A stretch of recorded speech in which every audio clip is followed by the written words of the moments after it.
The South China Sea saw a pivotal moment this week as Indonesian and Philippine naval vessels sailed together in a coordinated display. This was more than a routine exercise. It was a statement of unity and strategic resolve. Codenamed Archipelago Sentinel, the drills mark a new era in Southeast Asian maritime cooperation. For years, nations here faced maritime challenges alone. Now they're discovering the power of partnership. This joint effort signals that Southeast Asia is taking charge of its maritime security, building alliances to protect shared interests. The exercises go beyond showmanship. They're about building real interoperability between two key maritime nations. Sailors and officers are learning to operate as a single, cohesive unit, crucial for tackling crises from piracy to natural disasters. Working together multiplies their capabilities, creating a more resilient security network for the region. The timing is deliberate. Tensions in the Indo-Pacific are high, and these nations are asserting their sovereignty. By conducting these drills, Indonesia and the Philippines show they're not bystanders, but active shapers of their destiny. The symbolism is powerful: two archipelagic nations, defined by the sea, joining forces. Their shared maritime heritage creates a natural bond and a common understanding of the challenges ahead. Archipelago Sentinel is a declaration that the waters connecting their islands are bridges, not barriers. It's a commitment to cooperation, mutual support, and a collective vision for a peaceful maritime future. The region is charting its own course, together.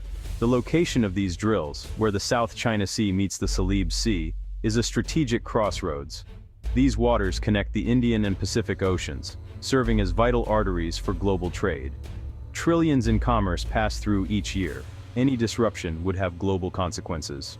Indonesia and the Philippines, as the world's largest archipelagic states, are the gatekeepers of these crucial straits. Their joint exercise near their maritime border signals shared stewardship over a region essential to international peace and prosperity.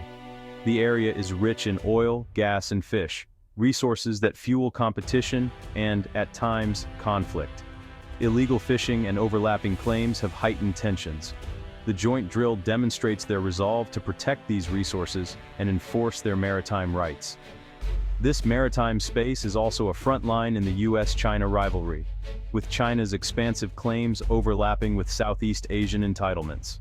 For both nations, these drills are about defending sovereignty in a region that's both economically vital and geopolitically charged. Every maneuver here carries weight far beyond the horizon. Southeast Asia's tradition of cooperation runs deep, anchored by ASEAN's consensus-driven approach. Yet consensus can be slow, especially on sensitive security issues. The current Indonesia-Philippines drill marks a shift toward more flexible, targeted partnerships, unilateralism in action. By working together, they're not undermining ASEAN, but strengthening it from within. Their partnership builds on years of coordinated patrols against piracy and crime, now expanding into more complex military cooperation. This evolution reflects a new strategic mindset. Passive neutrality is no longer enough. With China's assertiveness growing, nations realize they must proactively build their own defenses and alliances. The Archipelago Sentinel exercise is a clear sign of this assertive, self-reliant posture. It's about moving from lower-level threats to sophisticated, integrated responses. This approach could inspire other ASEAN members to act more decisively. The region is learning that unity and adaptability are its greatest strengths. Together, they're forging a more resilient security architecture for Southeast Asia. Archipelago Sentinel was designed to test real-world naval skills, not just parade ships. Drills included anti-surface and anti-air warfare, pushing both navies' operational capabilities. Real-time data sharing created a common operating picture, crucial for identifying and responding to threats. Interoperability was the core theme. Ships, systems, and crews from both nations worked seamlessly together. Helicopters landed on foreign decks, and joint tactical maneuvers built trust and skill. These practical tests forged true partnerships, moving beyond diplomacy to operational reality. The exercise also tackled law enforcement scenarios, boarding and searching vessels suspected of illegal activity. This is vital for combating piracy, smuggling, and illegal fishing. By training together, both navies strengthen their ability to police shared waters. Their cooperation isn't just about high-end conflict, it's about maintaining good order at sea every day. This is the foundation of maritime stability in the region. The exercise sets a new standard for regional naval collaboration. Officially, the drills are about regional cooperation, but the real driver is clear. China's assertiveness in the South China Sea.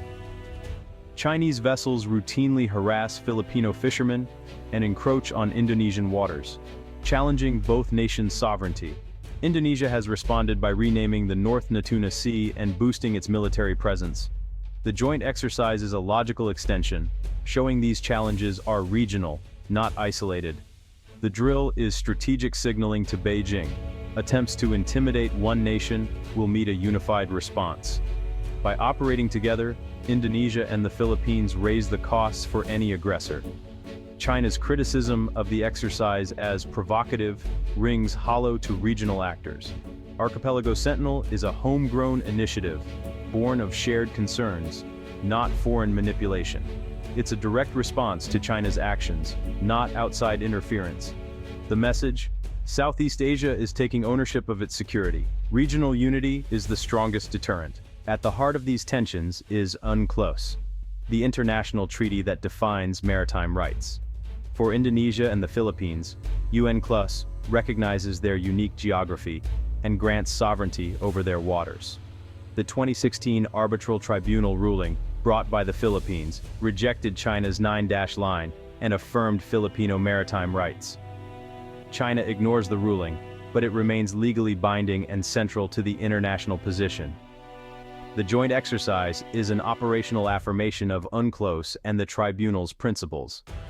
By drilling in their adjacent zones, both nations exercise their rights under international law. This is not aggression, it's a legitimate expression of sovereignty. Their actions reinforce the legal order that underpins maritime stability. By upholding UNCLOS, they rally global support for a rules-based order. The exercise is about more than power. It's about defending the legal architecture of the seas. Archipelago Sentinel is part of a wider network of Indo-Pacific partnerships. The U.S., a treaty ally of the Philippines, supports the drill, seeing it as vital for a free and open region. Other powers, Australia, Japan, India, are also deepening ties with Southeast Asia, conducting their own exercises and providing support. This emerging web of like-minded democracies creates a resilient, distributed deterrence. External partners offer advanced training, equipment, and intelligence, leveling the playing field for smaller nations. Their support lends diplomatic weight, signaling that aggression against one will draw broad condemnation. Yet this isn't about forming a NATO-style alliance. Cooperation is flexible and issue-based, respecting Indonesia's tradition of non-alignment. The networked approach allows nations to work together without formal blocks. This model is shaping the future of Indo-Pacific security. Regional autonomy, backed by global partnerships, is the new norm. Archipelago Sentinel could reshape Southeast Asia's maritime power dynamics. For years, China's dominance overshadowed divided regional states, but this drill challenges that narrative. By pooling resources, Indonesia and the Philippines create a credible counterweight. This could inspire other ASEAN members like Vietnam or Malaysia to join future drills, building a broader coalition. Such cooperation would mark a major step toward regional self-reliance in security. The exercise also reassures external partners that Southeast Asia is stepping up, aligning with U.S. strategy to empower allies. For China, it's a sign that coercion is backfiring, driving neighbors closer together. The long-term impact depends on making these drills routine, deepening trust, and interoperability. If Archipelago Sentinel becomes an annual event, it will cement a new strategic reality, one where Southeast Asia authors its own security. The region is no longer a passive object of great power competition. The Indonesia-Philippines joint exercise is more than a military drill. It's a strategic message and a building block for a new security order. It's a direct response to a changing geopolitical landscape, anchored in UNCLOS and the 2016 tribunal ruling. By framing their actions in international law, both nations rally global support and strengthen their position. This event marks a shift from passive balancing to active self-reliance and collective defense. The Archipelago Sentinel exercise could become a model for future regional cooperation, expanding to include more partners. A resilient, distributed security architecture will make the region less vulnerable to coercion. The enduring message: Southeast Asia's future will be forged by its own sovereign states, not dictated by outside powers. The sight of Indonesian and Philippine ships sailing together is a powerful symbol of unity and hope. In the vast expanse of the sea, strength lies in numbers, and in a shared commitment to peace and stability.